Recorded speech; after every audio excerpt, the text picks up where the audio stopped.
Recording by Meg Tryton. The Devoted Friend by Oscar Wilde. One morning the old water-rat put his head out of his hole. He had bright beady eyes and stiff gray whiskers, and his tail was like a long bit of black India rubber. The little ducks were swimming about in the pond, looking just like a lot of yellow canaries, and their mother, who was pure white, with the real red legs, was trying to teach them how to stand on their heads in the water. "You will never be in the best society unless you can stand on your heads," she kept saying to them, and every now and then she showed them how it was done. But the little ducks paid no attention to her. They were so young that they did not know what an advantage it is to be in society at all. "What disobedient children!" cried the water-rat. "They really deserve to be drowned." "Nothing of the kind," answered the duck. "Every one must make a beginning, and parents cannot be too patient." "Ah, I know nothing about the feelings of parents," said the water-rat. "I am not a family man. In fact, I have never been married, and I never intend to be.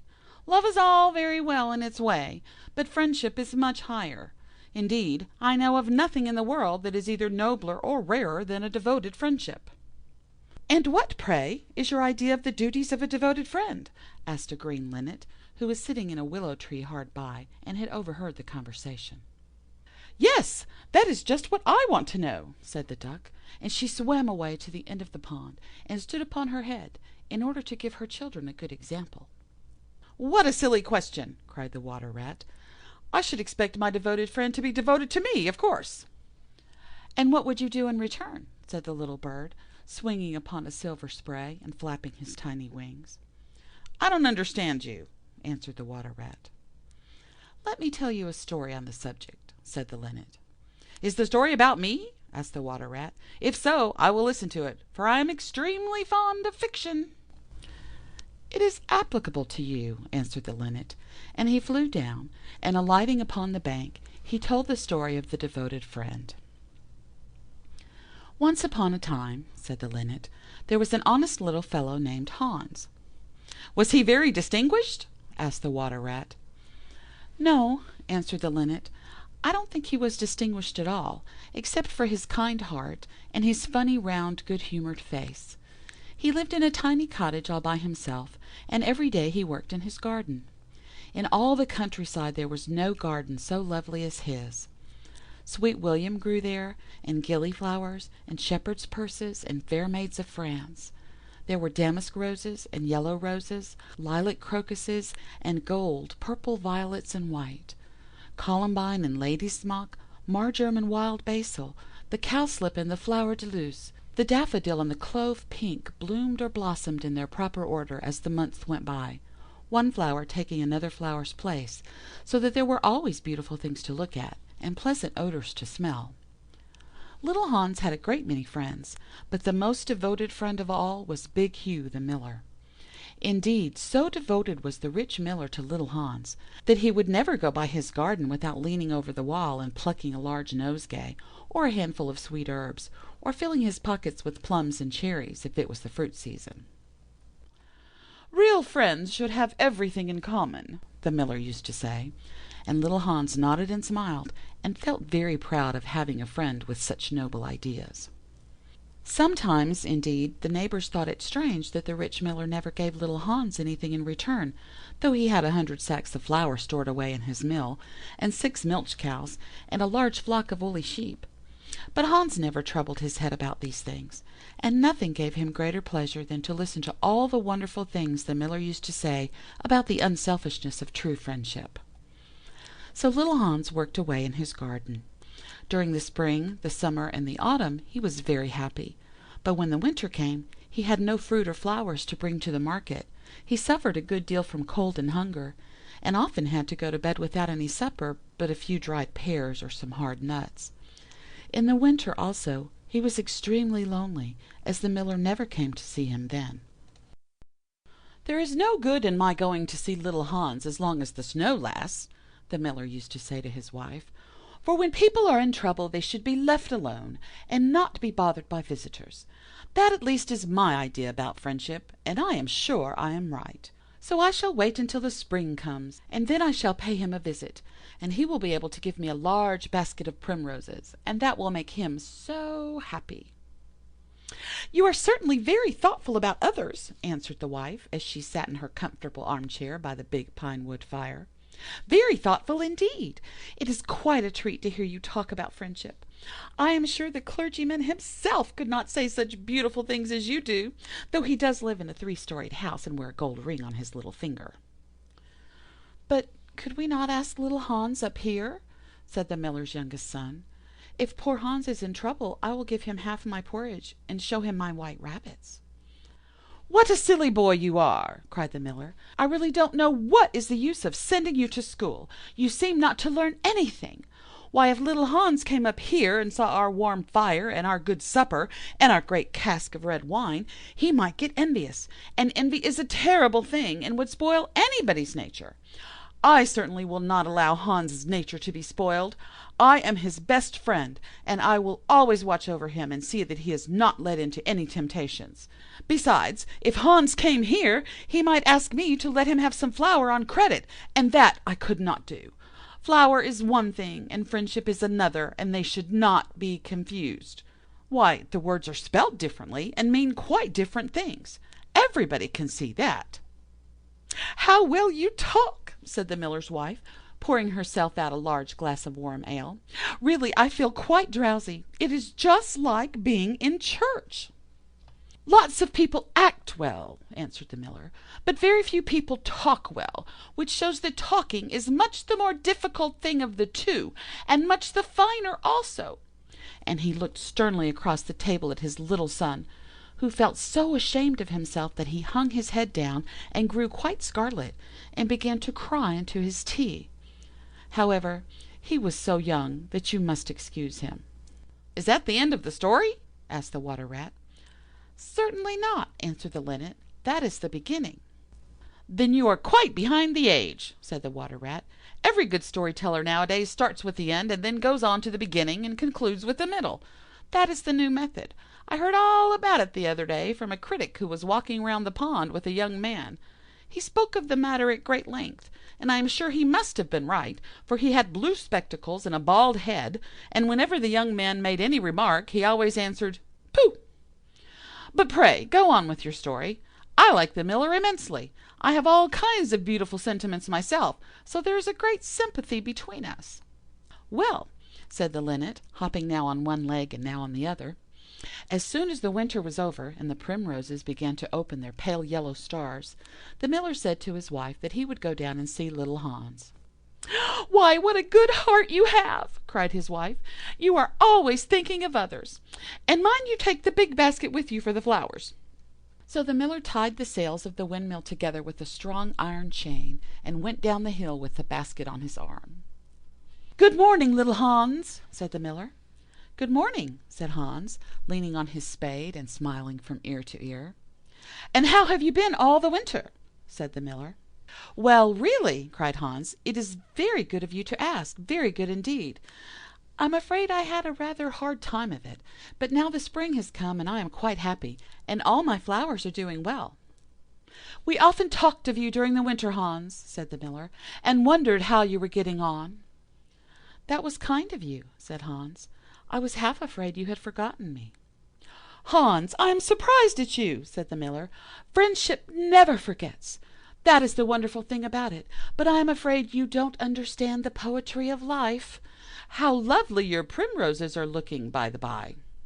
"They are certainly very lovely," said Hans, "and it is a most lucky thing for me that I have so many. I'm going to bring them into the market and sell them to the burgomaster's daughter, and buy back my wheelbarrow with the money." "Buy back your wheelbarrow? You don't mean to say you have sold it? What a very stupid thing to do!" "Well, the fact is," said Hans, "that I was obliged to. You see, the winter was a very bad time for me, and I really had no money at all to buy bread with. So I first sold the silver buttons off my Sunday coat, and then I sold my silver chain, and then I sold my big pipe, and at last I sold my wheelbarrow. But I'm going to buy them all back again now." "Hans," said the miller, "I will give you my wheelbarrow. It is not in very good repair, indeed one side is gone, and there is something wrong with the wheel spokes, but in spite of that I will give it to you. I know it is very generous of me, and a great many people would think me extremely foolish for parting with it, but I am not like the rest of the world. I think that generosity is the essence of friendship. And besides, I've got a new wheelbarrow for myself. Yes, you may set your mind at ease. I will give you my wheelbarrow." "Well, really, that is very generous of you," said little Hans, and his funny round face glowed all over with pleasure. "I can easily put it in repair, as I have a plank of wood in the house." "A plank of wood!" said the miller. "Why, that is just what I want for the roof of my barn. There is a very large hole in it, and the corn will all get damp if I don't stop it up. How lucky you mentioned it! It is quite remarkable how one good action always breeds another. I have given you my wheelbarrow, and now you are going to give me your plank. Of course, the wheelbarrow is worth far more than the plank, but true friendship never notices things like that. Pray get it at once, and I will set to work at my barn this very day." "Certainly," cried little Hans, and he ran into the shed and dragged the plank out. "It is not a very big plank," said the miller, looking at it, "and I am afraid that after I have mended my barn roof there won't be any left for you to mend the wheelbarrow with. But of course that is not my fault.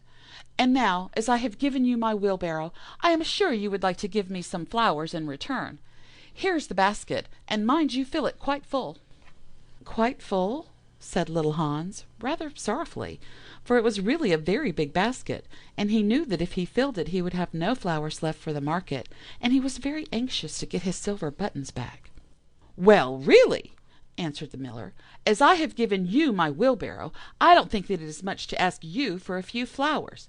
I may be wrong, but I should have thought that friendship, true friendship, was quite free from selfishness of any kind." "My dear friend, my best friend," cried little Hans, "you are welcome to all the flowers in my garden. I would much sooner have your good opinion than my silver buttons any day." And he ran and plucked all his pretty primroses and filled the miller's basket. "Good-bye, little Hans," said the miller, as he went up the hill with the plank on his shoulder and the big basket in his hand. "Good-bye," said little Hans, and he began to dig away quite merrily. He was so pleased about the wheelbarrow. The next day he was nailing up some honeysuckle against the porch when he heard the miller's voice calling to him from the road. So he jumped off the ladder and ran down the garden and looked over the wall. There was the miller with a large sack of flour on his back. "Dear little Hans," said the miller, "would you mind carrying this sack of flour for me to market?" "Oh, I am so sorry," said Hans, "but I am really very busy to-day. I've got all my creepers to nail up, and all my flowers to water, and all my grass to roll." "Well, really," said the miller, "I think that, considering that I am going to give you my wheelbarrow, it is rather unfriendly of you to refuse." "Oh, don't say that," cried little Hans. "I wouldn't be unfriendly for the whole world." And he ran in for his cap and trudged off with the big sack on his shoulders. It was a very hot day, and the road was terribly dusty, and before Hans had reached the 6th milestone he was so tired that he had to sit down and rest. However, he went on bravely, and at last he reached the market. After he had waited there some time, he sold the sack of flour for a very good price, and then he returned home at once, for he was afraid that if he stopped too late he might meet some robbers on the way. "It has certainly been a hard day," said little Hans to himself as he was going to bed, "but I am glad I did not refuse the miller, for he is my best friend, and besides he is going to give me his wheelbarrow." Early the next morning the miller came down to get the money for his sack of flour, but little Hans was so tired that he was still in bed. "Upon my word," said the miller, "you are very lazy. Really, considering that I am going to give you my wheelbarrow, I think you might work harder. Idleness is a great sin, and I certainly don't like any of my friends to be idle or sluggish.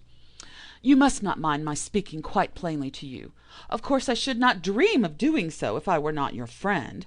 But what is the good of friendship if one cannot say exactly what one means? Anybody can say charming things and try to please and to flatter, but a true friend always says unpleasant things, and does not mind giving pain. Indeed, if he is a really true friend he prefers it, for he knows that then he is doing good." "I am very sorry," said little Hans, rubbing his eyes and pulling off his nightcap, "but I was so tired that I thought I would lie in bed for a little time and listen to the birds singing. Do you know that I always work better after hearing the birds sing?" "Well, I am glad of that," said the miller, clapping little Hans on the back, "for I want you to come up to the mill as soon as you are dressed, and mend my barn roof for me." Poor little Hans was very anxious to go and work in his garden, for his flowers had not been watered for 2 days, but he did not like to refuse the miller, as he was such a good friend to him. "Do you think it would be unfriendly of me if I said I was busy?" he inquired in a shy and timid voice. "Well, really," answered the miller, "I do not think it is much to ask of you, considering that I am going to give you my wheelbarrow, but of course if you refuse I will go and do it myself." "Oh, on no account!" cried little Hans, and he jumped out of bed and dressed himself and went up to the barn.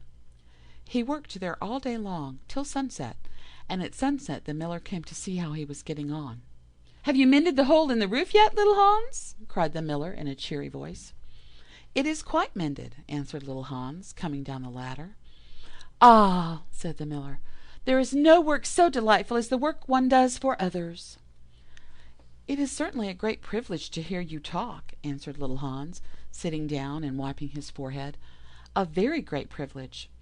But I am afraid I shall never have such beautiful ideas as you have." "Oh, they will come to you," said the miller. "But you must take more pains. At present you have only the practice of friendship. Some day you will have the theory also." "Do you really think I shall?" asked little Hans. "I have no doubt of it," answered the miller. "But now that you have mended the roof, you had better go home and rest, for I want you to drive my sheep to the mountain tomorrow." Poor little Hans was afraid to say anything to this, and early the next morning the miller brought his sheep round to the cottage, and Hans started off with them to the mountain.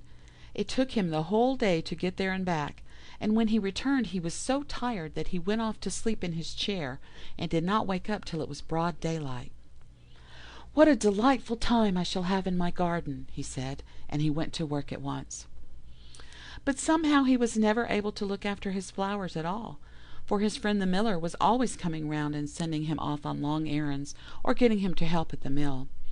Little Hans was very much distressed at times, and he was afraid his flowers would think he had forgotten them, but he consoled himself by the reflection that the miller was his best friend. "Besides," he used to say, "he is going to give me his wheelbarrow, and that is an act of pure generosity." So little Hans worked away for the miller, and the miller said all kinds of beautiful things about friendship, which Hans took down in a notebook and used to read over at night, for he was a very good scholar. Now it happened that one evening little Hans was sitting by his fireside when a loud rap came at the door. It was a very wild night, and the wind was blowing and roaring round the house so terribly that at first he thought it was merely the storm. But a second rap came, and then a third, louder than any of the others. "It is some poor traveller," said little Hans to himself, and he ran to the door. There stood the miller with a lantern in one hand and a big stick in the other. "Dear little Hans," cried the miller, "I am in great trouble. My little boy has fallen off a ladder and hurt himself, and I am going for the doctor. But he lives so far away, and it is such a bad night, that it has just occurred to me that it would be much better if you went instead of me. You know I am going to give you my wheelbarrow, and so it is only fair that you should do something for me in return." "Certainly," cried little Hans. "I take it quite as a compliment your coming to me, and I will start off at once. But you must lend me your lantern, as the night is so dark that I am afraid I might fall into the ditch." "I am very sorry," answered the miller, "but it is my new lantern, and it would be a great loss to me if anything happened to it." "Well, never mind, I will do without it," cried little Hans, and he took down his great fur coat and his warm scarlet cap, and tied a muffler round his throat, and started off. What a dreadful storm it was! The night was so black that little Hans could hardly see, and the wind was so strong that he could scarcely stand. However, he was very courageous, and after he had been walking about 3 hours, he arrived at the doctor's house and knocked on the door. "Who is there?" cried the doctor, putting his head out of his bedroom window. "Little Hans, doctor." "What do you want, little Hans?" "The miller's son has fallen from a ladder and has hurt himself, and the miller wants you to come at once." "All right," said the doctor, and he ordered his horse and his big boots and his lantern, and came downstairs and rode off in the direction of the miller's house, little Hans trudging behind him. But the storm grew worse and worse, and the rain fell in torrents, and little Hans could not see where he was going or keep up with the horse. At last he lost his way, and wandered off on the moor, which was a very dangerous place, as it was full of deep holes, and there poor little Hans was drowned. His body was found the next day by some goatherds, floating in a great pool of water, and was brought back by them to the cottage. Everybody went to little Hans' funeral, as he was so popular, and the miller was the chief mourner. "As I was his best friend," said the miller, "it is only fair that I should have the best place." So he walked at the head of the procession in a long black cloak, and every now and then he wiped his eyes with a big pocket handkerchief. "Little Hans is certainly a great loss to everyone," said the blacksmith, when the funeral was over and they were all seated comfortably in the inn, drinking spiced wine and eating sweet cakes. "A great loss to me, at any rate," answered the miller. "Why, I had as good as given him my wheelbarrow, and now I really don't know what to do with it. It is very much in my way at home, and it is in such bad repair that I could not get anything for it if I sold it. I will certainly take care not to give away anything again. One always suffers for being generous." "Well," said the water rat, after a long pause. "Well, that is the end," said the linnet. "But what became of the miller?" asked the water rat. "Oh, I really don't know," replied the linnet, "and I'm sure that I don't care." "It is quite evident, then, that you have no sympathy in your nature," said the water rat. "I'm afraid you don't quite see the moral of the story," remarked the linnet. "The what?" screamed the water rat. "The moral." "Do you mean to say that the story has a moral?" "Certainly," said the linnet. "Well, really," said the water rat in a very angry manner, "I think you should have told me that before you began. If you had done so, I certainly would not have listened to you. In fact, I should have said 'Pooh!' like the critic. However, I can say it now." So he shouted out "Pooh!" at the top of his voice, gave a whisk with his tail, and went back into his hole. "And how do you like the water rat?" asked the duck, who came paddling up some minutes afterwards. "He has a great many good points, but for my own part I have a mother's feelings, and I can never look at a confirmed bachelor without the tears coming into my eyes." "I am rather afraid that I have annoyed him," answered the linnet. "The fact is that I told him a story with a moral." "Ah, that is always a very dangerous thing to do," said the duck. "And I quite agree with her." End of The Devoted Friend by Oscar Wilde. Read by Meg Tryton.